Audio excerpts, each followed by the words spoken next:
नमस्कार दोस्तों, मैं पूनम शर्मा आपका फिर से स्वागत करती हूँ अपने चैनल पर।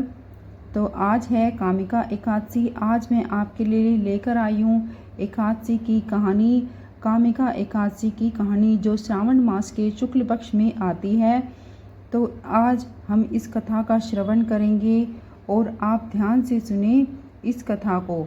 तो चलिए शुरू करते हैं आज की कामिका एकादशी की कथा। और इससे पहले मैं आपको कामिका एकादशी की बहुत बहुत बधाई देती हूँ कि आप सभी भक्तजनों को कामिका एकादशी की हार्दिक शुभकामनाएं। श्री कृष्ण भगवान आपकी सब इच्छा पूरी करें। तो चलिए शुरू करते हैं। कामिका एकादशी श्रावण मास शुक्ल पक्ष। धर्मराज युधिष्ठिर ने विनीत भाव से भगवान श्री कृष्ण से प्रार्थना की, भगवान मेरी इच्छा श्रावण मास के कृष्ण पक्ष की एकादशी के महात्म्य के विषय में कुछ जानने की है।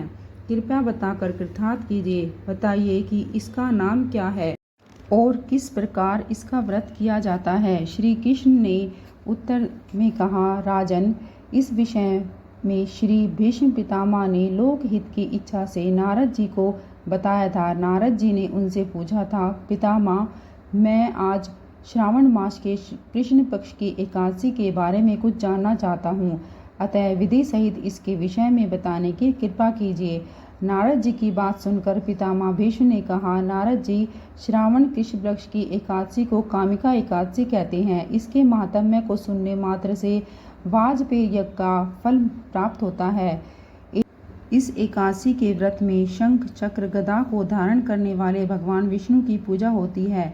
जो कोई इस एकादशी के दिन धूप दीप नैवेद्य आदि से विधि पूर्वक भगवान विष्णु जी की पूजा करता है, उसे गंगा स्नान के फल के बराबर बड़ा फल मिलता है। भक्ति पूर्वक विष्णु भगवान की पूजा करने से वही पुण्य प्राप्त होता है जो सूर्य या चंद्र ग्रहण के अवसर पर केदार और कुरुक्षेत्र में स्नान करने से मिलता है। भगवान विष्णु की पूजा का फल संसार में सबसे अधिक है। श्रावण कृष्ण पक्ष की एकादशी के व्रत का फल भी उससे कम नहीं है। सो यदि किसी कारण भक्ति के साथ भगवान की पूजा न बन सके तो इस एकादशी का व्रत अवश्य कर लेना चाहिए। बछड़ा सहित गौ को आभूषणों से सजाकर दान करने से जो फल मिलता है वही कामिका एकादशी का व्रत करने से मिलता है। श्रावण कृष्ण पक्ष की एकादशी का व्रत करके विष्णु भगवान की पूजा करने से सभी देव नाग किन्नर पितृ आदि की पूजा हो जाती है। अतः पापों से भयभीत व्यक्ति को विधि विधान के साथ यह व्रत करना चाहिए। संसार सागर में डूबे हुए और पापों में फंसे हुए लोगों को इस कष्ट से बचने के लिए इस एकादशी का व्रत सबसे अच्छा उपाय है। इस व्रत के पुण्य के प्रभाव से प्राणी की मृत्यु के समय यमराज उसे भयभीत नहीं करते। इस व्रत के प्रभाव से बुरी योनि से भी जन्म नहीं लेना पड़ता, वह स्वर्ग का निवासी बन जाता है। कामिका एकादशी के दिन जो प्राणी भक्ति भाव से तुलसी से भगवान का पूजन करते हैं, वे इस संसार में रहते हुए भी उससे इस प्रकार अलग रहते हैं जैसे कमल का पुष्प जल में रहते हुए भी उससे अलग रहता है।